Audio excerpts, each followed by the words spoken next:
ਜਿਹੜਾ master Tara Singh and Jawahar Nehru ji the packet ਪਾਸ ਹੋਇਆ ਸੀਗਾ ਆਪਸ ਦੇ ਵਿੱਚ, ਉਸ ਪੈਕਟ ਦੇ ਅਨੁਸਾਰ ਜਿਹੜਾ ਹੈਗਾ ਕਿ ਜਿਹੜੀ SGPC ਹੈਗੀ ਆ ਉਹ ਮਤਾ ਪਾਸ ਕਰਕੇ ਕੋਈ ਅਮੈਂਡਮੈਂਟ ਜਿਹੜੀ ਹੈਗੀ ਆ ਸੁਝਾ ਸਕਦੀ ਹੈ ਸੈਂਟਰ ਗਵਰਨਮੈਂਟ ਨੂੰ, ਤਾਂ ਉਸ ਸੁਝਾਅ ਦੇ ਉੱਤੇ ਹੀ ਸੈਂਟਰ ਗਵਰਨਮੈਂਟ ਕੋਈ ਅਮੈਂਡਮੈਂਟ ਜਿਹੜੀ ਆ ਉਹ ਕਰ ਸਕਦੀ ਆ। ਕਿਸੇ ਸਟੇਟ ਗਵਰਨਮੈਂਟ ਨੂੰ ਯੂਨੀਲੇਟਰਲੀ ਕੋਈ ਇਸ ਤਰ੍ਹਾਂ ਦੀ ਅਮੈਂਡਮੈਂਟ ਕਰਨ ਦਾ ਜਿਹੜਾ ਹੈਗਾ ਆਪਣੇ ਆਪ ਦੇ ਵਿੱਚ ਕੋਈ ਕਾਨੂੰਨੀ ਪ੍ਰੈਰੋਗੇਟਿਵ ਔਰ ਅਧਿਕਾਰ ਜਿਹੜਾ ਹੈਗਾ ਨਹੀਂ ਬਣਦਾ।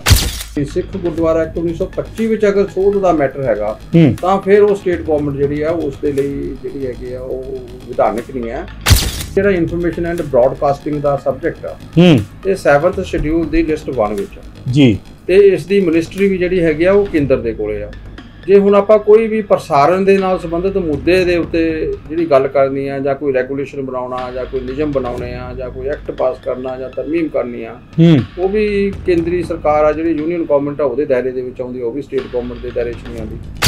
ਸਤਿ ਸ਼੍ਰੀ ਅਕਾਲ, ਮੈਂ ਸੋਮ ਸਹੋਤਾ ਤੇ ਤੁਸੀਂ ਵੇਖ ਰਹੇ ਹੋ ਏਵਨ ਪੰਜਾਬੀ ਟੀਵੀ। ਪਿਛਲੇ ਕਾਫੀ ਦਿਨਾਂ ਤੋਂ ਗੁਰਦੁਆਰਾ ਐਕਟ 1925 ਨੂੰ ਲੈ ਕੇ ਬਹੁਤ ਸਾਰੀਆਂ ਆਪਾਂ ਇੰਟਰਵਿਊਜ਼ ਗੱਲਾਂ ਬਾਤਾਂ ਸੁਣਦੇ ਹਾਂ, ਔਰ ਜਿਸ ਦੇ ਵਿੱਚ ਗੁਰਬਾਣੀ ਦੇ ਪ੍ਰਸਾਰਣ ਨੂੰ ਲੈ ਕੇ ਸਪੈਸ਼ਲ ਵਿਧਾਨ ਸਭਾ ਦੇ ਵਿੱਚ ਐਕਟ ਪਾਸ ਕੀਤਾ ਗਿਆ। ਹਾਲਾਂਕਿ ਸ਼੍ਰੋਮਣੀ ਗੁਰਦੁਆਰਾ ਪ੍ਰਬੰਧਕ ਕਮੇਟੀ ਵੱਲੋਂ ਬਾਕਾਇਦਾ ਤੌਰ ਤੇ ਮਾਨਯੋਗ ਰਾਜਪਾਲ ਸਾਹਿਬ ਦੇ ਨਾਲ ਵੀ ਮੁਲਾਕਾਤ ਕੀਤੀ ਹੈ ਔਰ ਸ਼੍ਰੋਮਣੀ ਗੁਰਦੁਆਰਾ ਪ੍ਰਬੰਧਕ ਕਮੇਟੀ ਨੇ ਇਸ ਐਕਟ ਨੂੰ ਰੱਦ ਵੀ ਕਰ ਦਿੱਤਾ ਹੈ। ਲੇਕਿਨ ਜੇਕਰ ਆਪਾਂ ਕਾਨੂੰਨੀ ਪੱਖ ਇਸ ਦਾ ਦੇਖੀਏ ਕਿ ਸਟੇਟ ਦੇ ਕੋਲ ਅਧਿਕਾਰ ਹੈ ਜਾਂ ਨਹੀਂ ਹੈ, ਕਿਉਂਕਿ ਭਗਵੰਤ ਸਿੰਘ ਮਾਨ ਨੇ ਬਕਾਇਦਾ ਤੌਰ ਤੇ ਵਿਧਾਨ ਸਭਾ 'ਚ ਕਿਹਾ ਸੀ ਕਿ ਇਸ ਐਕਟ ਬਾਰੇ ਅਸੀਂ ਕਾਨੂੰਨੀ ਰਾਏ ਦੇ ਨਾਲ, ਕਾਨੂੰਨੀ ਪ੍ਰਕਿਰਿਆ ਦੇ ਨਾਲ ਉਹਨਾਂ ਦੀ ਬਕਾਇਦਾ ਤੌਰ ਤੇ ਮੀਟਿੰਗਸ ਮਾਹਰਾਂ ਦੇ ਨਾਲ ਕਰਕੇ ਇਸ ਐਕਟ ਤੇ ਗੱਲਬਾਤ ਕਰ ਰਹੇ ਹਾਂ। ਅੱਜ ਮੇਰੇ ਨਾਲ ਸੀਨੀਅਰ ਐਡਵੋਕੇਟ ਜਗਮੋਹਨ ਸਿੰਘ ਜੀ ਇਸ ਸਮੇਂ ਮੇਰੇ ਨਾਲ ਜੁੜੇ ਹੋਏ ਨੇ, ਉਹਨਾਂ ਨਾਲ ਕਰਦੇ ਹਾਂ ਗੱਲਬਾਤ। ਐਡਵੋਕੇਟ ਸਾਹਿਬ, ਸਭ ਤੋਂ ਪਹਿਲਾਂ ਬਹੁਤ ਬਹੁਤ ਸਵਾਗਤ ਹੈ। ਧੰਨਵਾਦ ਸੋਤਾ ਸਾਹਿਬ। ਐਡਵੋਕੇਟ ਸਾਹਿਬ, ਸਵਾਲ ਇਹ ਹੈ ਕਿ ਕਾਫੀ ਦਿਨਾਂ ਤੋਂ ਤੁਸੀਂ ਵੀ ਵੇਖ ਰਹੇ ਹੋਵੋਗੇ ਕਿ ਸਿੱਖ ਗੁਰਦੁਆਰਾ ਐਕਟ 1925 ਨੂੰ ਲੈ ਕੇ ਕਾਫੀ ਜਿਹੜਾ ਗੱਲਬਾਤ ਚੱਲ ਰਹੀ ਹੈ ਗੁਰਬਾਣੀ ਦੇ ਪ੍ਰਸਾਰਣ ਨੂੰ ਲੈ ਕੇ। ਕੀ ਸਟੇਟ ਦੇ ਵਿੱਚ ਸਟੇਟ ਦੇ ਕੋਲ ਅਧਿਕਾਰ ਹੈ ਕਿ ਇਸ ਦੇ ਵਿੱਚ ਕੋਈ ਅਮੈਂਡਮੈਂਟ ਕਰ ਸਕੇ? ਸਰ ਦੇਖੋ ਸੋਤਾ ਸਾਹਿਬ, ਜਿਹੜੀ ਲਾਅ ਦੀ ਪੋਜੀਸ਼ਨ ਹੈਗੀ ਆ, ਸਿੱਖ ਗੁਰਦੁਆਰਾ ਐਕਟ 1925 ਨੂੰ ਕੰਸੀਡਰ ਕੀਤਾ ਜਾਂਦਾ ਹੈਗਾ ਕਿ ਇਹ ਇੱਕ ਸੈਂਟਰਲ ਐਕਟ ਆ। ਬੇਸ਼ੱਕ ਇਹ ਹਿੰਦੁਸਤਾਨ ਦੀ ਪਾਰਲੀਮੈਂਟ ਨੇ 1947 ਤੋਂ ਬਾਅਦ ਨਹੀਂ ਪਾਸ ਕੀਤਾ, ਪਰ ਸਾਡੇ ਸੰਵਿਧਾਨ ਦੇ ਵਿੱਚ ਇੱਕ ਆਰਟੀਕਲ ਹੈਗਾ, ਉਸ ਦੇ ਮੁਤਾਬਕ ਜਿਹੜੇ ਐਕਟ 1947 ਤੋਂ ਪਹਿਲਾਂ ਪਾਸ ਹੋਏ ਹੋਏ ਆ ਉਹ ਸਾਰੇ ਐਕਟ 1947 ਤੋਂ ਬਾਅਦ ਵੀ ਪਾਸ ਹੋਣਗੇ। ਤੇ ਇੱਕ ਅਸੀਂ ਕਹਿੰਦੇ ਆ ਡਾਕਟਰਾਈਨ ਆਫ ਪ੍ਰੈਜ਼ੰਪਸ਼ਨ, ਉਹਦਾ ਮਤਲਬ ਇਹ ਹੁੰਦਾ ਕਿ ਜਿਹੜੇ ਐਕਟ ਬ੍ਰਿਟਿਸ਼ ਪਾਰਲੀਮੈਂਟ ਨੇ ਪਾਸ ਕੀਤੇ ਆ ਉਹ 1947 ਤੋਂ ਬਾਅਦ ਜੇ ਉਹ ਸੰਵਿਧਾਨ ਦੇ ਕਿਸੇ ਪ੍ਰੋਵੀਜ਼ਨ ਨੂੰ ਹਨਨ ਨਹੀਂ ਕਰਦੇ ਤਾਂ ਉਹ ਹਿੰਦੁਸਤਾਨ ਦੀ ਪਾਰਲੀਮੈਂਟ ਦੁਆਰਾ ਪਾਸ ਕੀਤੇ ਹੀ ਕੰਸੀਡਰ ਕੀਤੇ ਜਾਣਗੇ। ਸੋ ਇਨ ਦੈਟ ਵੇ ਉਸ ਆਰਟੀਕਲ ਦੀ ਪ੍ਰੈਜ਼ੰਪਸ਼ਨ ਦੇ ਹਿਸਾਬ ਦੇ ਨਾਲ ਇਹ ਜਿਹੜਾ ਸੈਂਟਰਲ ਐਕਟ ਹੈਗਾ ਇਹ ਕਈ ਸਟੇਟਾਂ ਦੇ ਵਿੱਚ ਜਿਹੜੀ ਗੁਰਦੁਆਰਾ ਮੈਨੇਜਮੈਂਟ ਹੈਗੀ ਆ ਉਸ ਦਾ ਜਿਹੜਾ ਪ੍ਰੋਵੀਜ਼ਨ ਜਿਸ ਦੇ ਵਿੱਚ ਦਿੱਤੇ ਹੋਏ ਆ, ਇਲੈਕਟਡ ਬੋਡੀ ਦੇ ਪ੍ਰੋਵੀਜ਼ਨ ਉਸ ਦੇ ਵਿੱਚ ਦਿੱਤੇ ਹੋਏ ਆ। ਤੇ ਉਸ ਤੋਂ ਬਾਅਦ ਜਿਹੜਾ master Tara Singh and Jawahar Nehru ji the packet ਪਾਸ ਹੋਇਆ ਸੀਗਾ ਆਪਸ ਦੇ ਵਿੱਚ, ਉਸ ਪੈਕਟ ਦੇ ਅਨੁਸਾਰ ਜਿਹੜਾ ਹੈਗਾ ਕਿ ਜਿਹੜੀ SGPC ਹੈਗੀ ਆ ਉਹ ਮਤਾ ਪਾਸ ਕਰਕੇ ਕੋਈ ਅਮੈਂਡਮੈਂਟ ਜਿਹੜੀ ਹੈਗੀ ਆ ਸੁਝਾ ਸਕਦੀ ਹੈ ਸੈਂਟਰ ਗਵਰਨਮੈਂਟ ਨੂੰ, ਤਾਂ ਉਸ ਸੁਝਾਅ ਦੇ ਉੱਤੇ ਹੀ ਸੈਂਟਰ ਗਵਰਨਮੈਂਟ ਕੋਈ ਅਮੈਂਡਮੈਂਟ ਜਿਹੜੀ ਆ ਉਹ ਕਰ ਸਕਦੀ ਆ। ਕਿਸੇ ਸਟੇਟ ਗਵਰਨਮੈਂਟ ਨੂੰ ਯੂਨੀਲੇਟਰਲੀ ਕੋਈ ਇਸ ਤਰ੍ਹਾਂ ਦੀ ਅਮੈਂਡਮੈਂਟ ਕਰਨ ਦਾ ਜਿਹੜਾ ਹੈਗਾ ਆਪਣੇ ਆਪ ਦੇ ਵਿੱਚ ਕੋਈ ਕਾਨੂੰਨੀ ਪ੍ਰੈਰੋਗੇਟਿਵ ਔਰ ਅਧਿਕਾਰ ਜਿਹੜਾ ਹੈਗਾ ਨਹੀਂ ਬਣਦਾ। ਹਾਂ, ਇਹ ਹੋ ਸਕਦਾ ਹੈ ਜਿਸ ਤਰ੍ਹਾਂ ਸੁਪਰੀਮ ਕੋਰਟ ਦੇ ਵਿੱਚ ਹਰਿਆਣਾ ਦੀ ਜਿਹੜੀ ਗੁਰਦੁਆਰਾ ਪ੍ਰਬੰਧਕ ਮੈਨੇਜਮੈਂਟ ਕਮੇਟੀ ਆ ਉਸ ਨੂੰ ਉਹਨਾਂ ਨੇ ਵੈਲਿਡ ਡਿਕਲੇਅਰ ਕਰਤਾ। ਉਹ ਇਸ ਤਰ੍ਹਾਂ ਦੀ ਕੋਈ ਸਟੇਟ ਜਿਹੜੀ ਹੈਗੀ ਆ ਉਹ ਆਪਣੀ ਜਿਹੜੀ ਹੈਗੀ ਆ ਵੱਖਰੀ ਮੈਨੇਜਮੈਂਟ ਜਿਹੜੀ ਆ ਉਸ ਦਾ ਕੋਈ ਐਕਟ ਪਾਸ ਕਰ ਸਕਦੀ ਆ। ਪਰ ਦੀ ਸਿੱਖ ਗੁਰਦੁਆਰਾ ਐਕਟ 1925 ਵਿੱਚ ਅਗਰ ਸੋਧ ਦਾ ਮੈਟਰ ਹੈਗਾ ਤਾਂ ਫਿਰ ਉਹ ਸਟੇਟ ਗਵਰਨਮੈਂਟ ਜਿਹੜੀ ਆ ਉਸ ਦੇ ਲਈ ਜਿਹੜੀ ਹੈਗੀ ਆ ਉਹ ਵਿਧਾਨਿਕ ਨਹੀਂ ਹੈ, ਉਹਦੀ ਵੈਲਿਡਿਟੀ ਜਿਹੜੀ ਹੈ ਨਹੀਂ। ਤੇ ਇਸ ਕਰਕੇ ਜਿਹੜਾ ਹੈਗਾ ਸਾਰੇ ਜਿਹੜੇ ਲੀਗਲ ਐਕਸਪਰਟਸ ਨੇ ਇਸ ਇਸ਼ੂ ਦੇ ਉੱਤੇ ਜਿਹੜੇ ਹੈਗੇ ਸਾਰਿਆਂ ਦਾ ਕੰਸੈਂਸਸ ਹੈਗਾ। ਪਰ ਹੁਣ ਸਟੇਟ ਗਵਰਨਮੈਂਟ ਨੇ ਜਿਹੜੀ ਆਪਣੀ ਲੀਗਲ ਰਾਏ ਰਹੀ ਆ ਉਹਦਾ ਬੇਸ ਕੀ ਹੈਗਾ, ਇਹ ਤਾਂ ਹੁਣ ਅੱਗੇ ਜਾ ਕੇ ਕਿਉਂਕਿ ਭਗਵੰਤ ਸਿੰਘ ਮਾਨ ਨੇ ਵਿਧਾਨ ਸਭਾ 'ਚ ਕਿਹਾ ਹੈ, ਉਹਨਾਂ ਨੇ ਕਿਹਾ ਕਿ ਮੈਂ ਬਕਾਇਦਾ ਤੌਰ ਤੇ ਕਾਨੂੰਨੀ ਮਾਹਰਾਂ ਨਾਲ ਗੱਲਬਾਤ ਕੀਤੀ ਹੈ ਔਰ ਸਾਡੇ ਕੋਲ ਮਤਲਬ ਅਸੀਂ ਇਹਨੂੰ ਕਰ ਸਕਦੇ ਹਾਂ। ਹੁਣ ਜਿਹੜਾ ਕੀਤਾ ਹੋਇਆ ਫਿਰ ਉਹ ਕਿਸ ਲੈਵਲ ਤੇ ਜਾਏਗਾ? ਸਰ ਇਸ ਤਰ੍ਹਾਂ ਜੀ ਉਹਨਾਂ ਦੀ ਜਿਹੜੀ ਕਾਨੂੰਨੀ ਟੀਮ ਹੈਗੀ ਆ ਜਿਨ੍ਹਾਂ ਦੇ ਰਾਏ ਦੇ ਨਾਲ ਉਹਨਾਂ ਨੇ ਸਾਰਾ ਕੁਝ ਕੀਤਾ ਹੈਗਾ, ਉਸ ਤੋਂ ਬਾਅਦ ਇਹ ਗਵਰਨਰ ਸਾਹਿਬ ਦੇ ਕੋਲੇ ਐਕਟ ਜਾਏਗਾ, ਉਹਨਾਂ ਦੇ ਕੋਲੇ ਵੀ ਇੱਕ ਕਾਨੂੰਨੀ ਮਾਹਰਾਂ ਦੀ ਟੀਮ ਹੈਗੀ ਆ, ਉਹ ਉਸ ਤੋਂ ਐਗਜ਼ਾਮਿਨ ਕਰਵਾ ਕੇ ਉਹਨਾਂ ਦੀ ਰਾਏ ਲੈ ਲੈਣਗੇ। ਤੇ ਉਸ ਤੋਂ ਬਾਅਦ ਜਿਹੜਾ ਹੈਗਾ, ਜੇ ਫਰਜ਼ ਕਰ ਲਓ ਉਹਨਾਂ ਦੀ ਟੀਮ ਇਹ ਸਮਝਦੀ ਹੈ ਕਿ ਇਹ ਐਕਟ ਜਿਹੜਾ ਹੈਗਾ ਇਹ ਵਿਧਾਨਿਕ ਨਹੀਂ ਹੈ, ਇਹਦੀ ਵੈਲਿਡ ਨਹੀਂ ਹੈ, ਤਾਂ ਉਹ ਆਪਣੀ ਟਿੱਪਣੀ ਦੇ ਕੇ ਰਾਸ਼ਟਰਪਤੀ ਸਾਹਿਬ ਨੂੰ ਇਹ ਐਕਟ ਭੇਜ ਸਕਦੇ ਆ। ਤੋ ਹੁਣ ਇਹਦੀ ਫਰਦਰ ਜਿਹੜੀ ਐਗਜ਼ਾਮੀਨੇਸ਼ਨ ਹੈਗੀ ਆ, ਲੀਗਲ ਐਗਜ਼ਾਮੀਨੇਸ਼ਨ ਜਿਹੜੀ ਹੈਗੀ ਆ, ਉਹ ਗਵਰਨਰ ਸਾਹਿਬ ਦੇ ਕੋਲੇ ਜਾਏਗੀ। ਉਸ ਤੋਂ ਬਾਅਦ ਉਹ ਆਪਣੀ ਟੀਮ ਦੇ ਅੱਗੇ ਕਾਨੂੰਨੀ ਰਾਏ ਲੈਣਗੇ। ਉਸ ਤੋਂ ਬਾਅਦ ਆਪਣਾ ਮਤ ਬਣਾ ਕੇ ਉਹ ਅੱਗੇ ਅਗਲੇ ਦੀ ਕਾਰਵਾਈ ਇਸ ਸੰਬੰਧ ਵਿੱਚ ਹੋਏਗੀ। ਪਰ ਇਹ ਵੀ ਕੋਈ ਸੌਖਾ ਰਸਤਾ ਅੱਗੇ ਆਉਣ ਵਾਲਾ ਹੋਏਗਾ ਨਹੀਂ। ਠੀਕ ਆ, ਵਿਧਾਨ ਸਭਾ ਕਿਸ ਤਰ੍ਹਾਂ ਦੀਆਂ ਮੁਸ਼ਕਲਾਂ ਆ ਸਕਦੀਆਂ ਸਰ? ਦੇਖੋ, ਜੇ ਇੱਕ ਕਮੈਂਟਸ ਇਹ ਦੇ ਦਿੰਦੇ ਆ ਗਵਰਨਰ ਸਾਹਿਬ ਕਿ ਇਹ ਅਨਕਨਸਟੀਟਿਊਸ਼ਨਲ ਅਮੈਂਡਮੈਂਟ ਹੈ, ਤਾਂ ਰਾਸ਼ਟਰਪਤੀ ਸਾਹਿਬ ਗਵਰਨਰ ਸਾਹਿਬ ਦੇ ਇਸ ਕਮੈਂਟਸ ਨੂੰ ਵਿਚਾਰਨਗੇ। ਉਹਨਾਂ ਦੇ ਕੋਲੇ ਵੀ ਇੱਕ ਲੀਗਲ ਟੀਮ ਹੁੰਦੀ ਆ, ਉਹ ਜਿਹੜਾ ਸੋਲੀਸਿਟਰ ਜਨਰਲ ਆ ਗਵਰਨਮੈਂਟ ਆਫ ਪੰਜਾਬ ਦਾ, ਅਟਾਰਨੀ ਜਨਰਲ ਹਿੰਦੁਸਤਾਨ ਦਾ, ਜਾਂ ਸੋਲੀਸਿਟਰ ਜਨਰਲ ਹੈਗੇ ਆ ਹਿੰਦੁਸਤਾਨ ਦੇ, ਜਿਹੜੇ ਲਾਅ ਆਫੀਸਰ ਨੇ ਗਵਰਨਮੈਂਟ ਆਫ ਇੰਡੀਆ ਦੇ, ਉਹਨਾਂ ਦੀ ਰਾਏ ਵੀ ਉਹ ਲੈ ਸਕਦੇ ਆ। ਉਹਨਾਂ ਦੀ ਆਪਣੇ ਕੋਲੇ ਵੀ ਇੱਕ ਵੱਖਰੀ ਜਿਹੜੀ ਹੈਗੀ ਲੀਗਲ ਟੀਮ ਹੁੰਦੀ ਆ। ਉਹ ਸਾਰੀਆਂ ਚੀਜ਼ਾਂ ਨੂੰ ਜਿਹੜਾ ਹੈਗਾ ਐਗਜ਼ਾਮਿਨ ਕੀਤਾ ਜਾਏਗਾ। ਉਸ ਤੋਂ ਬਾਅਦ ਇੱਕ ਹੋਰ ਪਹਿਲੂ ਵੀ ਹੈ, ਐਸਜੀਪੀਸੀ ਜਿਹੜੀ ਹੈ, ਜਿਸ ਤਰ੍ਹਾਂ ਤੁਸੀਂ ਦੱਸਿਆ ਕਿ ਗਵਰਨਰ ਸਾਹਿਬ ਨੂੰ ਜਾ ਕੇ ਮਿਲੀ, ਬਿਲਕੁਲ ਉਹਨਾਂ ਨੇ ਆਪਣਾ ਪੱਖ ਉਹਨਾਂ ਦੇ ਕੋਲ ਰੱਖਿਆ ਹੋਏਗਾ ਡੈਫੀਨਿਟਲੀ, ਜਿਹੜਾ ਕਿ ਅਜੇ ਪੂਰੀ ਤਰ੍ਹਾਂ ਨਾਲ ਵਿਸਤਾਰ ਵਿੱਚ ਬਾਹਰ ਨਹੀਂ ਆਇਆ ਜੀ।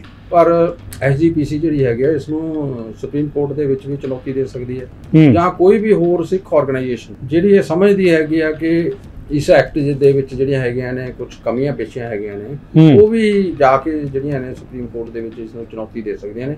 ਕਿਉਂਕਿ ਇੰਟਰ ਸਟੇਟ ਐਕਟ ਹੈਗਾ, ਜਿੱਥੇ ਵੀ ਕਿਤੇ ਇੰਟਰ ਸਟੇਟ ਐਕਟ ਹੋਏਗਾ ਉਹਨੂੰ ਚੁਣੌਤੀ ਸਿੱਧੀ ਜਿਹੜੀ ਹੈਗੀ ਆ ਉਹ ਸੁਪਰੀਮ ਕੋਰਟ ਵਿੱਚ ਵੀ ਦਿੱਤੀ ਜਾ ਸਕਦੀ। ਪਰ ਐਡਵੋਕੇਟ ਸਾਹਿਬ, ਇੱਕ ਗੱਲ ਜ਼ਰੂਰ ਹੈ ਕਿ ਗੁਰਬਾਣੀ ਦੇ ਪ੍ਰਸਾਰਣ ਦੇ ਨਾਲ, ਜੋ ਕਹਿੰਦੇ ਭਗਵੰਤ ਸਿੰਘ ਮਾਨ ਜੀ ਕਹਿ ਰਿਹਾ ਕਿ ਫ੍ਰੀ ਟੂ 에ਅਰ ਹੋਣੀ ਚਾਹੀਦੀ ਹੈ, ਹਰ ਇੱਕ ਤੱਕ ਪਹੁੰਚਣੀ ਚਾਹੀਦੀ ਹੈ। ਇਹ ਨਹੀਂ ਹੈ ਵੀ ਜਿਨ੍ਹਾਂ ਨੇ ਮਤਲਬ ਚੈਨਲ ਨੂੰ ਸਬਸਕ੍ਰਾਈਬ ਕੀਤਾ ਜਾਂ ਚੈਨਲ ਲਗਵਾਇਆ ਪੀਟੀਸੀ, ਉਹਨਾਂ ਨੂੰ ਹੀ ਪਹੁੰਚੇ। ਇਸ ਦੇ ਨਾਲ ਮਤਲਬ ਕਿਤੇ ਨਾ ਕਿਤੇ ਇਹਨਾਂ ਨੂੰ ਥੋੜਾ ਜਿਹੀ ਰਾਹਤ ਮਿਲ ਸਕਦੀ ਹੈ ਕਿ ਗੁਰਬਾਣੀ ਤਾਂ ਸਰਬ ਸਾਂਝੀ ਹੈ, ਉਹ ਤਾਂ ਹਰ ਇੱਕ ਤੱਕ ਪਹੁੰਚਣੀ ਚਾਹੀਦੀ ਹੈ, ਇਸ ਨੂੰ ਇੱਕ ਦਾਇਰੇ ਦੇ ਨਾਲ ਨਾ ਜੋੜਿਆ ਜਾਵੇ। ਦੇਖੋ ਸਰ, ਬੇਨਤੀ ਇਸ ਸੰਬੰਧ ਵਿੱਚ ਇਹ ਹੈ ਕਿ ਜਿਹੜੀ ਚੀਫ ਮਿਨਿਸਟਰ ਸਾਹਿਬ ਦੀ ਇਹ ਭਾਵਨਾ ਹੈ ਜੀ, ਇਹ ਤਾਂ ਬਿਲਕੁਲ ਠੀਕ ਹੈ ਕਿ ਇਹ ਜਿਹੜੀ ਹੈਗੀ ਆ, ਸਾਰੇ ਲੋਕਾਂ ਨੂੰ ਹੱਕ ਹੈਗਾ, ਸਾਰੇ ਲੋਕ ਸ਼ਰਵਣ ਕਰ ਸਕਦੇ ਆ, ਉਸ ਨੂੰ ਉਹਨਾਂ ਵਿਚਾਰਾਂ ਨੂੰ ਸੁਣ ਸਕਦੇ ਆ, ਕੀਰਤਨ ਸੁਣ ਸਕਦੇ ਆ, ਤੇ ਗੁਰਬਾਣੀ ਜਿਹੜੀ ਹੈਗੀ ਆ ਉਸ ਦੀ ਜਿਹੜੀ ਹੈਗੀ ਆ ਉਹ ਸਾਰੇ ਵਿਚਾਰ ਉਹਨਾਂ ਤੱਕ ਜਾਣੇ ਚਾਹੀਦੇ ਆ। ਕੋਨੇ-ਕੋਨੇ ਵਿੱਚ, ਸੰਸਾਰ ਦੇ ਕੋਨੇ-ਕੋਨੇ ਵਿੱਚ ਬੈਠਾ ਉਹਦਾ ਹੱਕ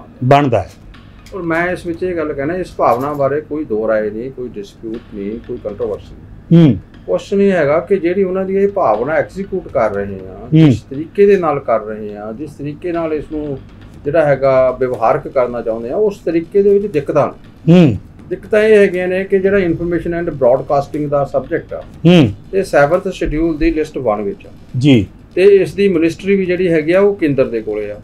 ਜੇ ਹੁਣ ਆਪਾਂ ਕੋਈ ਵੀ ਪ੍ਰਸਾਰਣ ਦੇ ਨਾਲ ਸੰਬੰਧਿਤ ਮੁੱਦੇ ਦੇ ਉੱਤੇ ਜਿਹੜੀ ਗੱਲ ਕਰਨੀ ਆ, ਜਾਂ ਕੋਈ ਰੈਗੂਲੇਸ਼ਨ ਬਣਾਉਣਾ, ਜਾਂ ਕੋਈ ਨਿਯਮ ਬਣਾਉਣੇ ਆ, ਜਾਂ ਕੋਈ ਐਕਟ ਪਾਸ ਕਰਨਾ, ਜਾਂ ਤਰਮੀਮ ਕਰਨੀ ਆ, ਉਹ ਵੀ ਕੇਂਦਰੀ ਸਰਕਾਰ ਆ, ਜਿਹੜੀ ਯੂਨੀਅਨ ਗਵਰਨਮੈਂਟ ਆ ਉਹਦੇ ਦਾਇਰੇ ਦੇ ਵਿੱਚ ਆਉਂਦੀ, ਉਹ ਵੀ ਸਟੇਟ ਗਵਰਨਮੈਂਟ ਦੇ ਦਾਇਰੇ 'ਚ ਨਹੀਂ ਆਉਂਦੀ ਜੀ। ਤੇ ਜਾਂ ਫਿਰ ਉਹੀ ਤਰੀਕਾ ਹੈਗਾ ਜਿਹੜਾ ਨਹਿਰੂ ਔਰ ਮਾਸਟਰ ਤਾਰਾ ਸਿੰਘ ਪੈਕਟ ਦੇ ਵਿੱਚ ਹੈਗਾ ਕਿ ਐਸਜੀਪੀਸੀ ਜਿਹੜੀ ਹੈਗੀ ਉਹ ਆਪਣੇ ਵੱਲੋਂ ਮਤਾ ਪਾਸ ਕਰਕੇ ਇਹ ਸੁਝਾਅ ਜਿਹੜਾ ਹੈਗਾ ਕੇਂਦਰੀ ਸਰਕਾਰ ਨੂੰ ਦੇ ਦੇਵੇ, ਤੇ ਕੇਂਦਰੀ ਸਰਕਾਰ ਜਿਹੜੀ ਹੈ ਅਕੋਰਡਿੰਗਲੀ ਉਹਦੇ ਤੇ ਵਿਚਾਰ ਕਰਕੇ, ਕਿਉਂਕਿ ਇਨਫੋਰਮੇਸ਼ਨ ਐਂਡ ਬ੍ਰੌਡਕਾਸਟਿੰਗ ਜਿਹੜਾ ਸਬਜੈਕਟ ਹੈਗਾ ਉਹ ਕੇਂਦਰ ਦੇ ਕੋਲ ਆ, ਕੇਂਦਰੀ ਉਹਦੇ ਵਿੱਚ ਕੋਈ ਸੋਧ ਕਰ ਸਕਦਾ।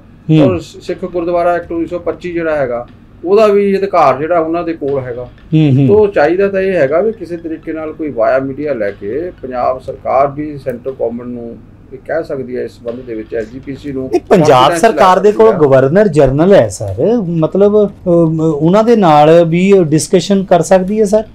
ਨਹੀਂ, ਐਸਜੀਪੀਸੀ ਨੂੰ ਥੋੜਾ ਕੌਨਫੀਡੈਂਸ ਦੇ ਵਿੱਚ ਲੈ ਕੇ ਕਿ ਗੁਰਬਾਣੀ ਜਿਹੜਾ ਮੈਟਰ ਹੈਗਾ ਇਹ ਹਰ ਇੱਕ ਦੁਨੀਆ ਦੇ ਕੋਨੇ-ਕੋਨੇ ਵਿੱਚ, ਨਾ ਕੇਵਲ ਸਿੱਖ ਬਲਕਿ ਹੋਰ ਜਿਹੜੇ ਹੈਗੇ ਆ ਲੋਕ, ਉਹਨਾਂ ਦਾ ਵੀ ਇਹਦੇ ਵਿੱਚ ਰਸ ਔਰ ਦਿਲਚਸਪੀ ਹੋ ਸਕਦੀ ਹੈ, ਉਹਨਾਂ ਨੂੰ ਵੀ ਵਿਸ਼ਵਾਸ ਤੇ ਸ਼ਰਧਾ ਹੋ ਸਕਦੀ ਹੈ। ਤਾਂ ਕਿਉਂ ਨਾ ਇਹਦਾ ਘੇਰਾ ਜਿਹੜਾ ਹੈ ਬ੍ਰੌਡਕਾਸਟਿੰਗ ਦਾ ਵਿਸਤਾਰ ਕੀਤਾ ਜਾਵੇ। ਤਾਂ ਐਸਜੀਪੀਸੀ ਨੂੰ ਲਿਖ ਸਕਦੇ ਆ, ਉਹਨਾਂ ਦੇ ਨਾਲ ਮੀਟਿੰਗ ਕਰ ਸਕਦੇ ਆ, ਅਕੋਰਡਲੀ ਜਿਹੜਾ ਹੈਗਾ ਆਪਸ ਦੇ ਵਿੱਚ ਵਿਚਾਰ ਵਿਮਰਸ਼ ਤੋਂ ਬਾਅਦ ਇਸ ਨਿਰਣੇ ਦੇ ਉੱਤੇ ਆ ਸਕਦੇ ਆ। ਤੇ ਇਸੇ ਤਰੀਕੇ ਨਾਲ ਜਿਹੜੇ ਜਥੇਦਾਰ ਸਾਹਿਬ ਨੇ ਵੱਖ-ਵੱਖ ਤਖਤਾਂ ਦੇ, ਉਹਨਾਂ ਦੀ ਕੋਈ ਮੀਟਿੰਗ ਬੁਲਾ ਕੇ ਕੋਈ ਸਾਂਝੀ ਜਿਹੀ ਰਾਏ ਬਣਾ ਕੇ ਇਸ ਤਰੀਕੇ ਦੇ ਨਾਲ ਇਹਨੂੰ ਐਗਜ਼ੀਕਿਊਟ ਕੀਤਾ ਜਾ ਸਕਦਾ।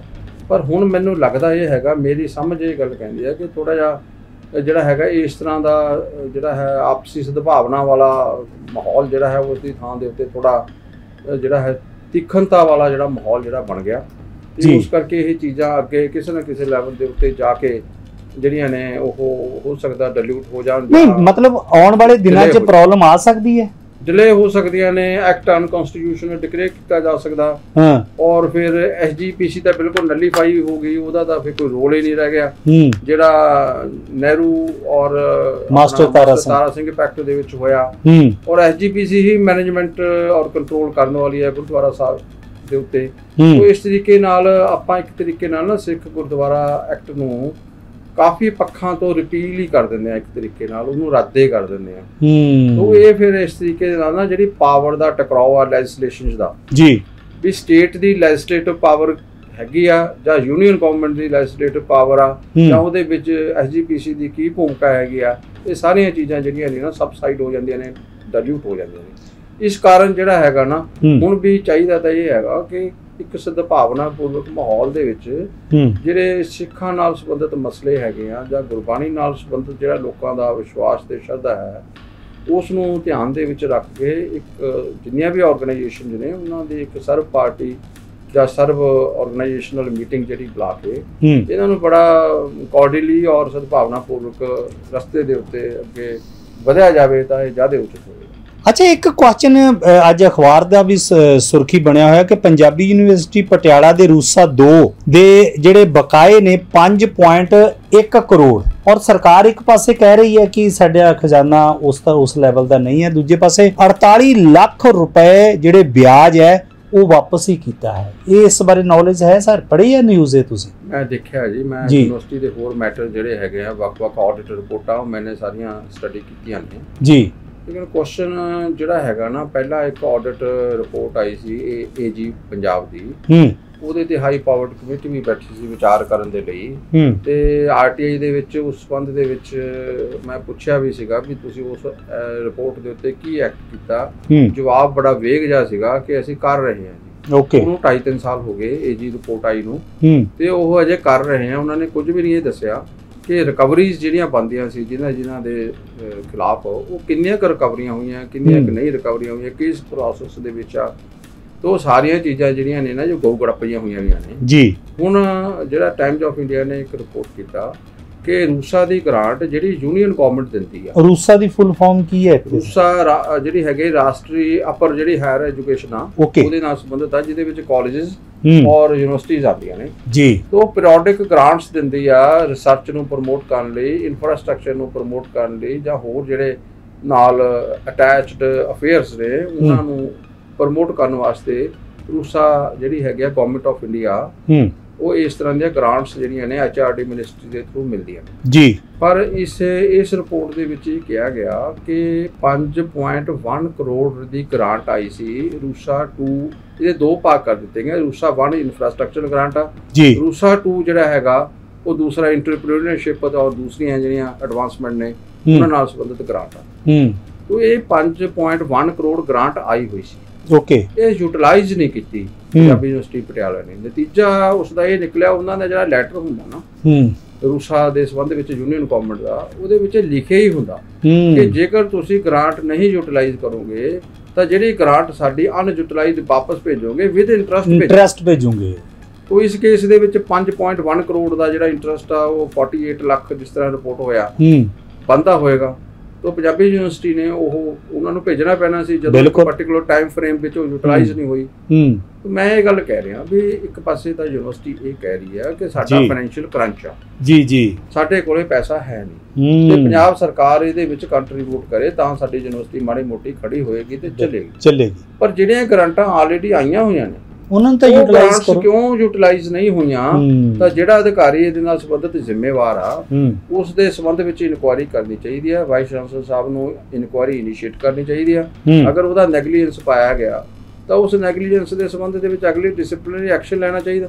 ਜੇ ਹੁਣ ਆਪਾਂ ਕੋਈ ਕਾਰਵਾਈ ਨਹੀਂ ਕਰਾਂਗੇ ਤਾਂ ਜਿਹੜੀ ਅਗਲੀ ਗ੍ਰਾਂਟ ਆਏਗੀ ਉਹ ਵੀ ਯੂਟਿਲਾਈਜ਼ ਨਹੀਂ ਹੋਏਗੀ, ਐਵੇਂ ਚੱਲੀ ਜਾਏਗਾ। ਮਤਲਬ ਫਿਰ ਤਾਂ ਇੰਟਰਸਟ ਦੇਣ ਜੋਗੀ ਰਹਿ ਗਏ।